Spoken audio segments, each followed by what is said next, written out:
Good evening and praise the lord. सबको जय मसीह की। जय मसीह प्रेज की द जय। लॉर्ड। Praise the lord. यर्मिया यर्मिया 33 तक हमने किया और हमने क्या देखा कि यर्मिया परमेश्वर का वचन प्रभु क्या कहता है कि तुम्हें इस देश को, यरूशलेम को छोड़ना होगा। ये देश, ये जमीन, परमेश्वर का भवन इसीलिए दूषित हो गया कि तुम लोगों ने पश्चाताप नहीं किया, बल्कि मूर्तियों की, देवी देवताओं की तुमने पूजा की, उस पर धूप जलाए। और आखिर में उसने यहां तक कह दिया, यर्मिया सॉरी, ये जो सिद्किया, अगर राजा सिद्किया तू तौबा कर लेगा, अगर तू मान जाएगा, तू ये पश्चाताप कर लेगा, मैं इस देश को गुलामी में नहीं जाने दूंगा। नहीं माना, सिद्किया नहीं माना।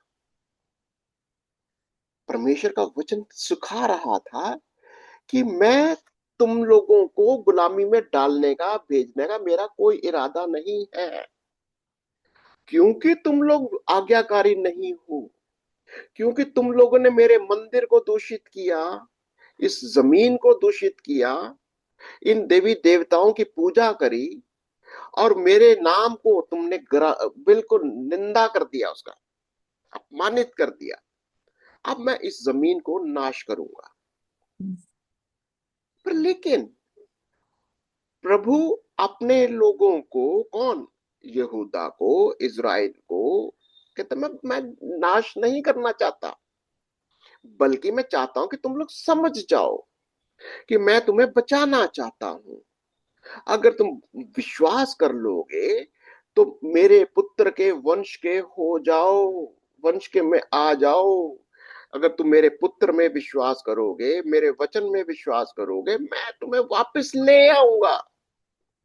ये ये वाली बातें हो रही थी। पर नहीं, थोड़ा सा रिवाइंड कर लेता हूं मैं, थोड़ा ऐसे का 33वां अध्याय और उसकी 24 आयत से देख लेते हैं कि प्रभु का 23 आयत में क्या क्या कह रहा था। यहोवा का ये वचन यहोवा का ये वचन यिर्मयाह के पास पहुंचा। हम्म, क्या तूने नहीं देखा कि ये लोग क्या कहते हैं? ये लोग मतलब संसार के लोग, जो अगल बगल के लोग हैं, क्या कहते हैं? जो दो कुल यहोवा ने चुन लिए थे, उन दोनों में से उसने अब हाथ उठाया है। कौन से ये दो कुल हो गए? यहूदा और इज़राइल। किन्ने दो कुलों को बोला? ये मेरे लोग हैं। यहूदा मेरा है, इज़राइल मेरा है, मेरे लोग हैं, यहूदा मेरा निज भाग है। ये कह रहा। अब लोग क्या कह रहे? अरे, ये अपने ही लोगों को उठाकर गुलामी में भेज रहा है। प्रभु क्या कहता है ये कहकर?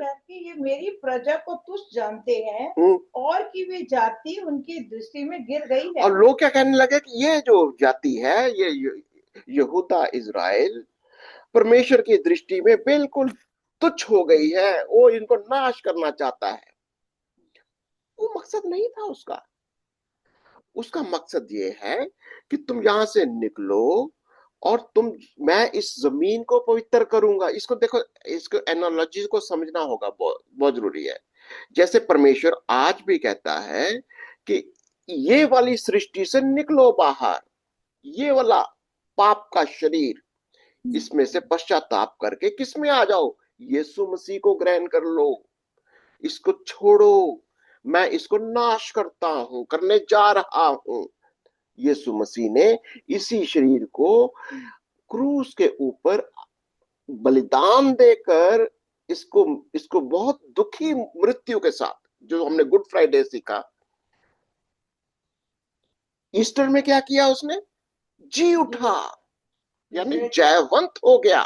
प्रभु यही सिखाता है, इस पुरानी सृष्टि से निकलो बाहर। अगर तुम इसमें नहीं निकलोगे, मैं तो इसको नाश करने जा रहा हूं। पर तुम्हें नहीं नाश करना चाहता मैं। पर लेकिन अगर तुम विश्वास नहीं करोगे, अगर तुम पुरानी सृष्टि में ही रहना चाहते हो जो पाप की है, दूषित है, फिर तुमको मुझे नाश करना ही पड़ेगा। यही संदेश उनको दिया जा रहा था। पर आगे चले 25 में क्या कहता है?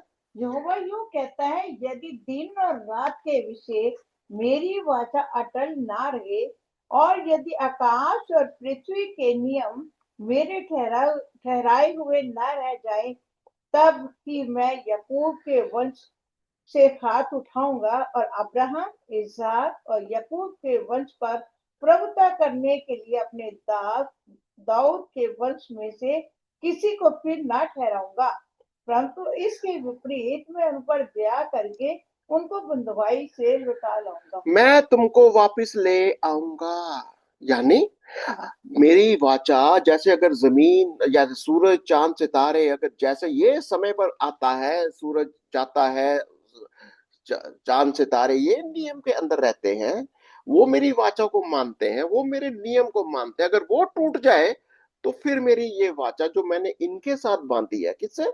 यहूदा से, इज़राइल के साथ जो मैंने वाचा बांधी है, फिर ये टूटेगी।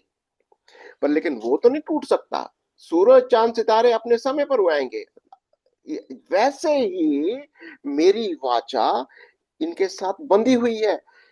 मैं इनको गुलामी में भेज रहा हूं इसलिए नहीं कि ठीक है इन्होंने पाप किया, मैं इनको गुलामी में भेजता हूं, यानी मैं इस धरती से, इस यहूदा से मैं बाहर निकालता हूं। क्यों? क्योंकि मुझे इस धरती को शुद्ध करना होगा। कल कल परसों हमने पढ़ा था, मुझे इसका इलाज करना होगा। याद है किसी ने, याद है किसी पढ़ा था? मुझे इस भूमि का इलाज करना होगा, फिर मैं तुम्हें चंगा करूंगा। तो परमेश्वर पहले इस भूमि का, इस शरीर का, पाप के शरीर का वो इलाज करता है। जब तक इस चीज का इलाज नहीं होता वो चंगाई नहीं आती, यही कह रहा वो। चलिए आगे चलते हैं कि उस समय जब ये यिर्मयाह ये सारी बातें कर रहा था, बाबिलोन में एक और भविष्यद्वक्ता चला हुआ था, पैरेलल। कौन सा वाला था, याद है किसी को? यहेजकल। जिद इधर यिर्मयाह ये प्रचार कर रहा था और उधर यहेजकल भी यही बातें सुना रहा था।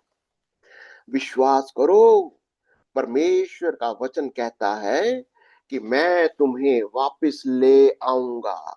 अगर किसी ने यहेजकल का 37वां अध्याय पढ़ा है तो उसके अंदर आप पढ़ो, बड़ा इंटरेस्टिंग है।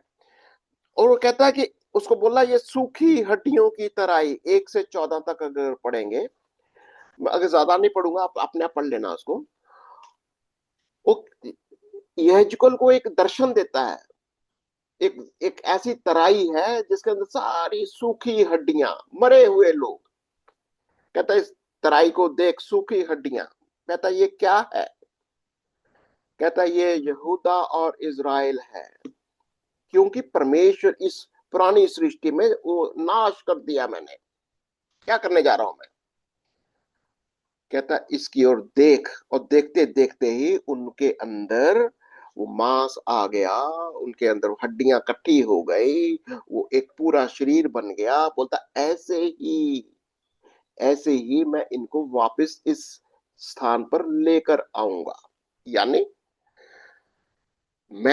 ये आज आपके लिए और मेरे लिए भी ये अप्लाई करता है। अगर ये हेजिकल 37 आपने पढ़ा है या पढ़ते हो तो आप अपने कमेंट्स में जरूर लिखना कि आज ये आपके लिए, मेरे लिए कैसे एप्लीकेबल होता है। कि ये सूखी हड्डियां, जो हम, ये पुराना शरीर जो नाश हो जाता है, प्रभु इसको फिर से दोबारा उसको रेजुरेक्ट करता है, पुनरुत्थान करता है। किसके लिए? ताकि हमें एक नई जमीन, नया सृष्टि, जैसा यीशु है वैसा हमें वो बना देना चाहता है, और हम बन भी जाएंगे। और यही तो विश्वास है हमारा कि हमारे को प्रभु ने ये जो शरीर है, पाप का शरीर, ये नाश हो जाएगा, ये नाश कर दिया उसने।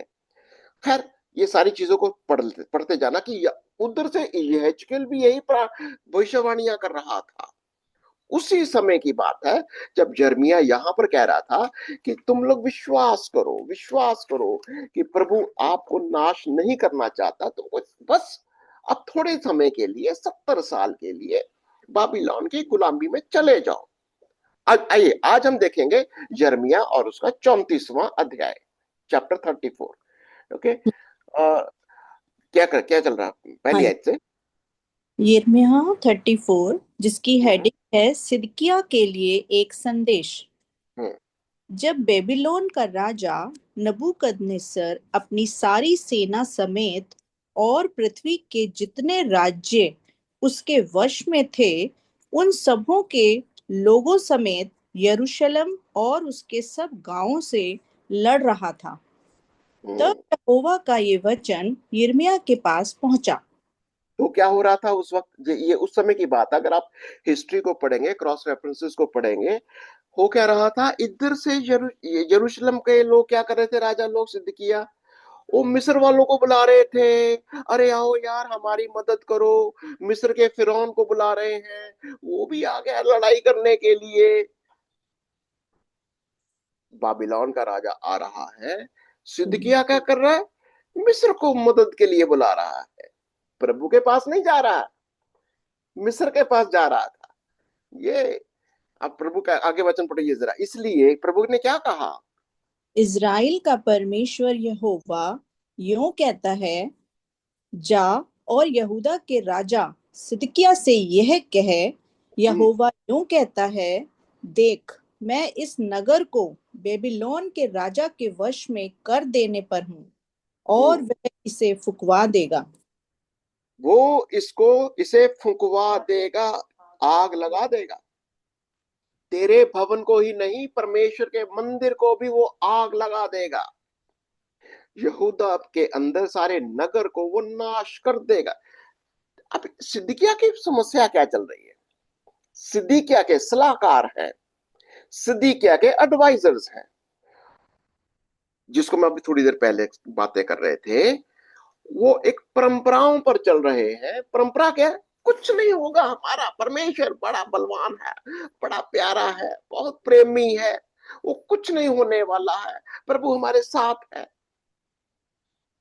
जब परमेश्वर का वचन तुमको कह रहा है, यिर्मयाह कह रहा है कि तुमको इससे निकलना होगा, निकलोगे तो बच जाओगे।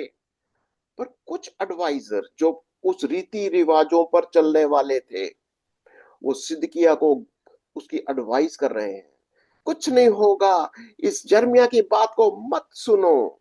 ये, या अब आप देखिए क्या होता है फिर वहां पर उसने क्या कहा।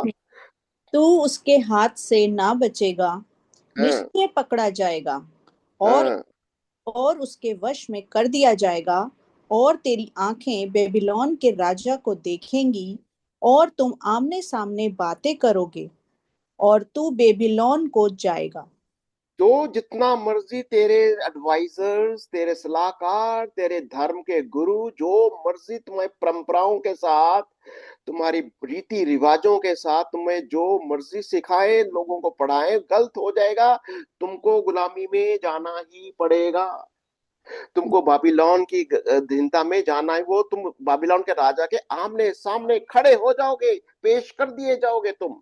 ओके, तो भी तो हाँ, तो भी हे यहूदा के राजा सिदकिय्याह, यहोवा का यह भी वचन सुन, जिसे यहोवा तेरे विषय में कहता है, तू तलवार से मारा ना जाएगा।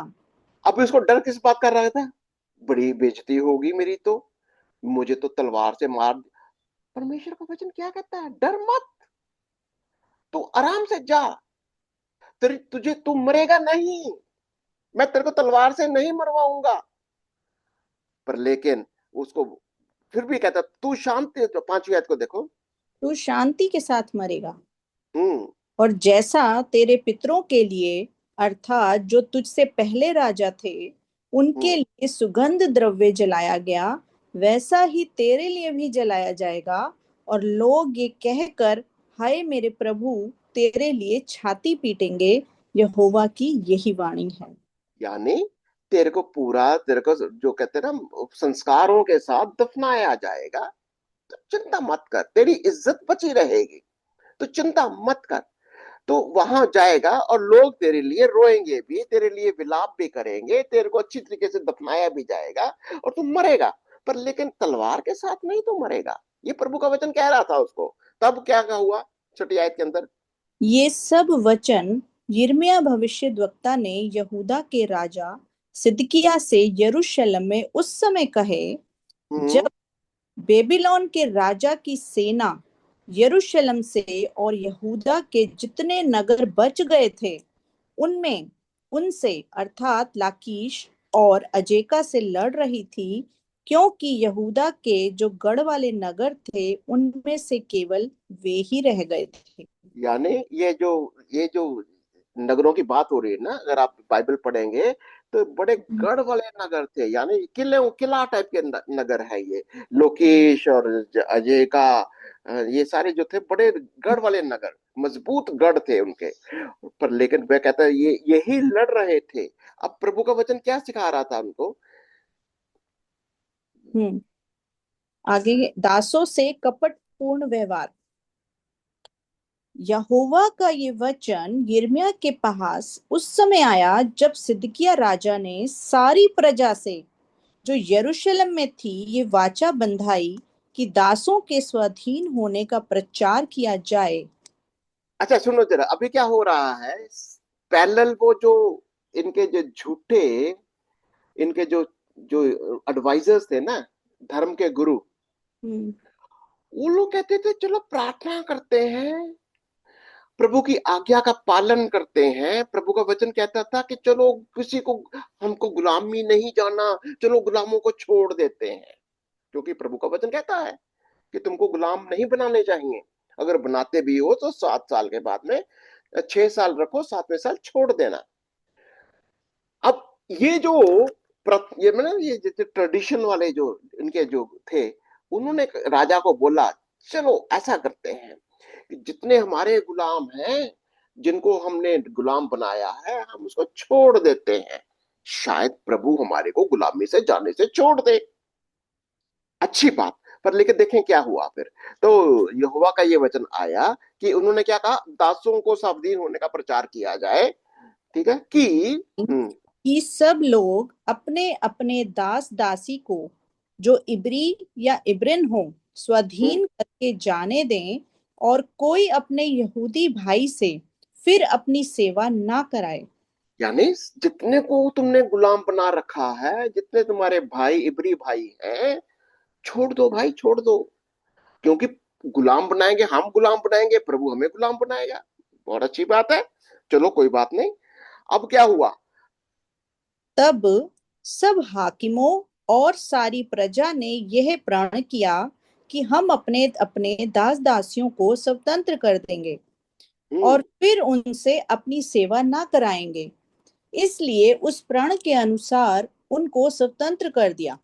असल में वचन प्रण नहीं है, वाचा है ये। जैसे वाचा बांधी जाती है, वाचा कैसे बांधते मालूम है? वाचा बांधने का मतलब होता है कि हम परमेश्वर के साथ, एक दूसरे के साथ वाचा बांधते हैं। वाचा का मतलब एक जानवर को, बकरा को, भेड़ को बीच में से काट कर, देखो, बीच में से काट कर 2 टुकड़े कर देना और उसको ऐसे साइड में कर देना, फिर उसके बीच में से गुजरना, उसको वाचा कहते हैं। अब्राहम से भी वही वाचा बांधी थी, इनसे भी वही वाचा बांधता है, मूसा के द्वारा भी यही वाचा बांधी गई थी, जानवर को काटकर दो। इसका मतलब क्या है कि अगर हम इस वाचा से मुकर जाए, अगर हम इस वाचा का ना माने, हमारे साथ भी ऐसा हो जाए। वाचा का ये मतलब होता ब्रदर है। जी, जो समुंदर दो भाग हुआ था तो ये वही चिन्ह था। नहीं, वो तो बैप्टिज्म हो गया। समुद्र 2 भाग मतलब वो बैप्टाइज कर दिया। यीशु मसीह का चिन्ह है ये, ऊपर से नीचे जो काटा गया। हाँ, ये नहीं, या जब जानवरों के से काटा जाते थे तो जानवरों का मतलब होता था कि एक जानवर को काट कर 2 हिस्से कर देते थे, उसके बीच में से होकर गुजरना। हाँ, ये यीशु मसीह के साथ भी लागू होता है। इसका मतलब अगर मैं इस वाचा को पालन नहीं करता तो मेरे भी 2 टुकड़े हो जाए, मैं भी ऐसे ही मारा जाऊं। इस वाचा का मतलब ये होता है। तो देखते हैं, उन्होंने प्रण, जो वचन प्रण है ना, ये इसके बजाय वाचा समझो, उन्होंने आपस में भी इस चीज का वाचा किया, ठीक है, प्रण किया। कौन सी आयत थी वो? 10वीं पढ़ी थी हमने, 11वीं पढ़नी है। हम्म, परंतु इसके बाद वे फिर गए और हाँ, और जिन दास दासियों को उन्होंने स्वतंत्र करके जाने दिया था उनको फिर अपने वश में लाकर दास और दासी बना लिया। यानी उस वाचा को थोड़ी देर में भूल गए। क्या मतलब? तुमने प्रण किया था कि हम दास दासियों को छोड़ देंगे, पर तुमने क्या किया? थोड़ी देर छोड़ा, अरे अभी तो हमारे दास नहीं है। जैसे अभी हम घर के अंदर नौकर रख देते हैं, कोई सर्वेंट, मेड सर्वेंट है, कोई भी है, अगर आज नहीं, अरे अब तो काम कैसे चलेगा, अब तो बड़ा मुश्किल हो गया, बुलाओ इनको वापस, ये वाली बात। अब कहते हैं अब दासों को बुलाओ वापस, ये कहता है। परंतु इसके बाद वो फिर गए, यानी उन्होंने अपने दास दासियों को, उसने जो स्वतंत्र किया था, जाने दिया था, उनको फिर अपने वश में लाकर दास और दासियां बना लिया।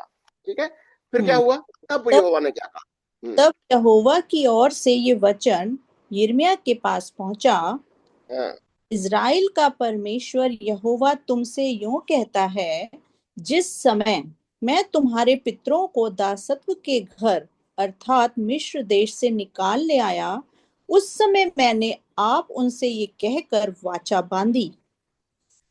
जब मैंने तुमको वहां से आजाद गुलामी से निकाला था, मैंने वाचा बांधी थी।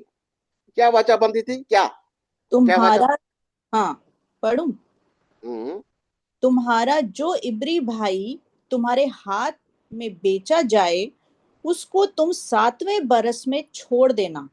हम्म। 6 बरस तो वह तुम्हारी सेवा करे, परंतु इसके बाद तुम उसको स्वतंत्र करके अपने पास से जाने देना। परंतु पितरों ने मेरी ना सुनी, ना मेरी ओर कान लगाया। यानी ये वाचा तो प्रभु ने पहले से बांध रखी थी। अब इन्होंने जो भी किया, अभी देखो यही है ना, वो प्रभु ने ऑलरेडी वाचा कहता मैंने तो बांध रखी थी तुम्हारे साथ, कि अगर कोई किसी को दास बनाते हो, गुलाम बनाते हो, 6 साल के लिए रखो, 7वें साल उसको छोड़ देना। और प्रभु का वचन कहना मैंने तब कब से तुम्हारे साथ वाचा बांध रखी है ये। पर तुम लोगों ने क्या किया? तुम लोगों ने इसको माना ही नहीं, तुमने मेरी आज्ञा का पालन ही नहीं किया। और क्या कहता है? तुम अभी फिरे तो थे, और अपने अपने भाई को स्वतंत्र कर देने का प्रचार करा के जो काम मेरी दृष्टि में भला है उसे तुमने किया भी था। हम्म, और जो भवन मेरा कहलाता है उसमें मेरे सामने वाचा भी बांधी थी, पर यहाँ पर, तुम हाँ, भट हाँ, एक मिनट जरा। अब यहाँ पर वर्ड आ गया, वाचा बांधी थी। कहाँ पर वाचा बांधी थी? मेरे भवन के सामने। हम्म यानी परमेश्वर की उपस्थिति में तुमने ये वाचा बांधी थी कि हम अपने दास दासियों को जाने देंगे। पर लेकिन तुमने क्या किया? तुम 16वीं आयत। पर तुम भटक गए हम्म। और मेरा नाम इस रीति से अशुद्ध किया कि जिन दास दासियों को तुम स्वतंत्र करके उनकी इच्छा पर छोड़ चुके थे, उन्हें तुमने फिर अपने वश में कर लिया है, और वे फिर तुम्हारे दास दासियां बन गए हैं। दैट मीन्स तुमने पहले तो, मैंने तुम्हारे से वाचा मैंने ही बांधी थी, तुमने उसको भी नहीं फॉलो किया। चलो, कहता कोई बात नहीं। प्रभु क्या कह रहा है? कोई बात नहीं, चलो तुम फिरे तो सही। तुमने फिर से अपने आप वाचा बांधी, वो भी मेरे भवन के सामने, मेरे सामने तुमने वाचा बांधी, आपस में वाचा बांधी कि हम गुलामों को जाने देंगे। तुम फिर मुकर गए, तुमने फिर भी उनको वाचा को तोड़ डाला। अब क्या हो गया? इस कारण यहोवा इस क्या कहता है? इस कारण यहोवा यूं कहता है, तुमने जो मेरी आज्ञा के अनुसार अपने अपने भाई के स्वतंत्र होने का प्रचार नहीं किया, अतः यहोवा का ये वचन है, सुनो, मैं तुम्हारे इस प्रकार से स्वतंत्र होने का प्रचार करता हूँ कि तुम तलवार, मरी और महंगी में पड़ोगे, और मैं ऐसा करूंगा कि तुम पृथ्वी के राज्य राज्य में मारे मारे फिरोगे। ठीक है, अब यही तो कारण है, क्योंकि तुमने मेरी वाचा का, मेरी आज्ञा का पालन नहीं किया। मैं तुमको करना क्या चाहिए था? स्वतंत्र करते, अपने दासों को छोड़ देते, मैं भी तुम्हें छोड़ देता। क्योंकि तुमने वाचा क्या बांधी मेरे साथ, लोगों के साथ? ऐसे हम आजाद करेंगे, नहीं करेंगे तो क्या होगा? मेरे साथ भी वैसा ही हो। तो पर बोल लो फिर, अब तुम तलवार से ऐसे ही कटे जाओगे, ऐसे ही तुम काटे जाओगे, ऐसे ही तुम गुलाम होगे, ऐसे ही तुम्हारे को, कहता है मैं पृथ्वी में तुम मारे मारे महंगी में मरी में पड़े रहोगे। और क्या कहता है, जो लोग, हाँ, जो लोग मेरी वाचा का उल्लंघन करते हैं और जो प्रण उन्होंने मेरे सामने और बछड़े के दो भाग करके उसके दोनों भागों के बीच से जाकर किया, परंतु उसे पूरा ना किया। ठीक है, अब यहाँ पर क्लैरिफाई किया नहीं 18वीं आयत के अंदर, कैसे हम्म, तुमने वाचा बांधी? जानवर को, बकरों को दो हिस्सों में बांटा, काटा बीच में से। सोचो जरा जानवर का हाल क्या है। जानवर को बीच में से काटा, दो हिस्सों में किया, उसके बीच में गुजरे तुम, किस बात के लिए? कि तुमने ये प्रण किया, क्या?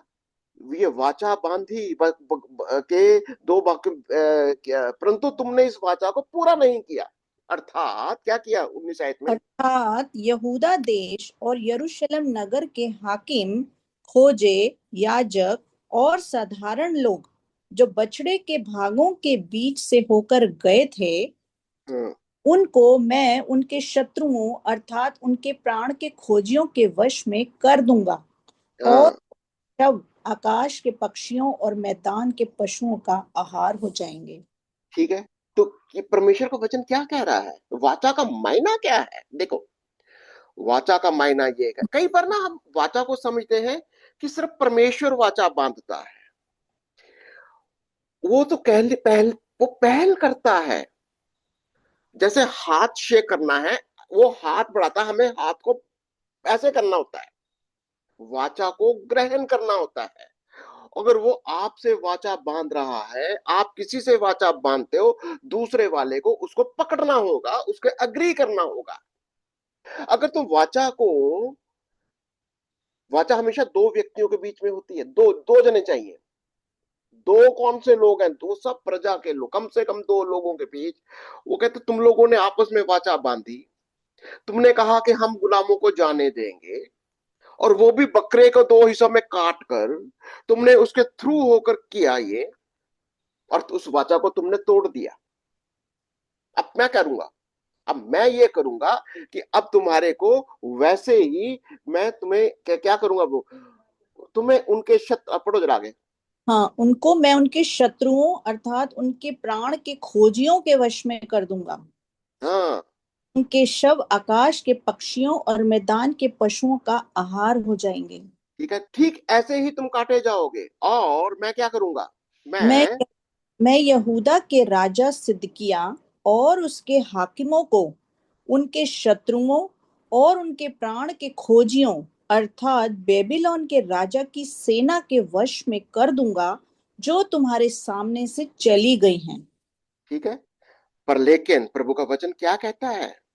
ये प्रभु का वचन 22 आयत के अंदर, यहोवा का ये वचन है कि देखो, मैं उनको आज्ञा देकर इस नगर के पास लौटा ले आऊंगा, और वे लड़कर इसे ले लेंगे और फूंक देंगे, और यहूदा के नगरों को मैं ऐसा उजाड़ दूंगा कि कोई उनमें ना रहेगा। किसको ले आऊंगा मैं? बाबिलोन को। वो ले आएगा, कहता है वो ही आएंगे, इस नगर को वो फूंक डालेंगे, इस जगह को वो फूंक डालेंगे। कैसा परमेश्वर है ये? वाचा का परमेश्वर। अगर वाचा का परमेश्वर है, वो कहना क्या चाहता है? वाचा सिर्फ तुम्हारे लिए कोई एक रीति रिवाज नहीं है ये।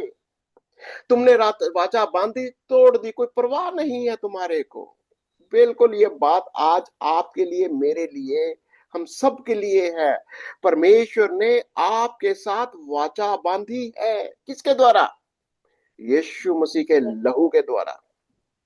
यीशु मसीह के लहू के द्वारा उसने वाचा बांधी है। कि उस वाचा के मतलब क्या है? कि जैसा यीशु ने अपनी जान देकर हमारे गुनाहों के लिए वो मर गया, और किसके लिए? हम भी उसी वाचा में से होकर गुजरे, उसी यीशु के बदन में से होकर गुजरे, बांधने के लिए, अग्री करने के लिए। Yes, I agree. क्या अग्री कर रहा हूं मैं? कि यीशु जी, इस पाप का दंड मृत्यु है। इस वाचा के अंदर मैं यीशु के साथ, परमेश्वर के साथ अग्री करता हूं कि हम पाप करेंगे, मृत्यु का दंड मिलेगा। और हम यीशु का दंड ले, और उसी वाचा के अंदर हम यीशु के साथ मरना और यीशु का जी उठने में उसी के थ्रू निकल रहे हैं। यीशु का मरना और जी उठने की वाचा के द्वारा हम परमेश्वर के साथ एक समझौता कर रहे हैं। अगर ये वाचा, अगर हमारे लिए एक रीति रिवाज है, सिर्फ baptism is just a ceremony for you, baptism या परमेश्वर का वचन अगर हमारे लिए सिर्फ एक रीति रिवाज है, सिर्फ समझने, सिर्फ कहने की बात है, जैसे सिदकिया के लिए था, सिदकिया ने उस वाचा को बस एक रीति की तरह किया। हाँ ठीक है जी, एक एक कर लेते हैं, हम स्वतंत्र कर देते हैं, गुलामों को छोड़ देते हैं, बस एक रीति करके किया, थोड़ा देर छोड़ा, फिर वापस ले लिया। परमेश्वर का क्रोध उतरा। ठीक वही बात है, आज हमारी वाचा एक रीति रिवाज नहीं है। अगर हमारा वाचा परमेश्वर के साथ यीशु मसीह की मृत्यु और जी उठना है, हम पाप और पाप की चीजों के लिए मर चुके। अगर हमको पाप और पाप की शक्तियां जो यीशु मसीह ने उस वाचा के थ्रू, उस क्रूस के थ्रू हमें ये समझा दिया कि तुम भी इसमें से होकर निकलो, तुम भी इसमें बैप्टाइज हो जाओ, तुम भी इसमें से होकर मेरी मृत्यु और मेरे जी उठने की सामर्थ्य में आ जाओ, तभी तो नया जन्म पाओगे, तभी तो नई सृष्टि बनोगे। और अगर तुम उसी पुरानी चीज कहने, अगर रीति रिवाज में रहोगे, तो अगर वो रीति रिवाज है तुम्हारे लिए, तो परमेश्वर का क्रोध है। वो रीति रिवाज आपको नहीं बचा सकता। आपका जो भी आपका रीति रिवाज हो, प्रभु का वचन सिखाता है इन चीजों से। प्रभु आपके साथ वाचा नहीं बांधता। वाचा बांधने का मतलब ही ये है कि परमेश्वर की उपस्थिति में, उसके लहू की उपस्थिति में, यीशु के नाम में, जैसा परमेश्वर ने आपसे वाचा बांधी है, हमको उसमें आमीन बोलते हुए हमको उसमें दाखिल होना है। और अगर कहीं ये उस सिदकिया की तरह है कि हमको लोगों की सुनी सुनाई बातों पर, सुनी सुनाई शिक्षाओं पर चलना है, कहीं ठोकर खा सकते हैं। और ऐसे लोगों से भी हमें सावधान रहना चाहते हैं, हमें रहना भी चाहिए। सिदकिया को भी बड़ा सावधान होना चाहिए था कि ये लोग जो बोलते हैं ये रीति रिवाज बोल रहे हैं, बस एक रीति को पूरा कर दो, आजाद कर दो, कुछ नहीं। परमेश्वर आपकी वाचा को बड़े ध्यान से देखता है।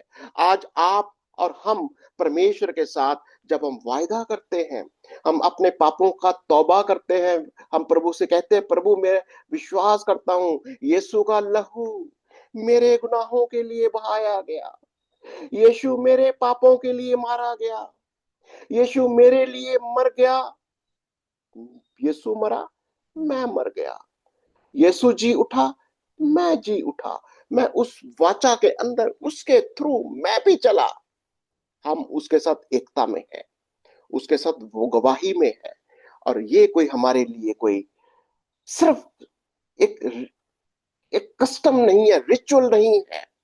और यही बात उसने सिदकिया को भी समझाई, और सिदकिया ने इस रीति रिवाज को इस लेवल तक ही रहा। इस टॉपिक को हम कंटिन्यू करेंगे चैप्टर 35 के अंदर। अगर आपको रीति रिवाज पुराने नियम के अंदर कितना सीरियसली प्रभु लेता है, आज भी प्रभु रीति रिवाजों को बहुत सीरियसली लेता है। अगर आपका विश्वास रीति रिवाजों पर आधारित है कि सिर्फ गुड फ्राइडे को ही हमें यीशु को याद करना है, यीशु की वाचा को याद करना है, गुड फ्राइडे हमारा रोज का है, रोज हम यीशु मसीह में मरते हैं, रोज हम यीशु मसीह में रेजरेक्ट होते हैं, ईस्टर हमारे लिए रोज होता है, मरना हमारे लिए रोज होता है। इसको हम चैप्टर 35 में भी देखेंगे कि रीति रिवाज उस समय भी परमेश्वर इससे घृणा करता था, आज भी वो इससे घृणा करता है। और आज आप सबको आप सबके लिए हम प्रार्थना भी करेंगे।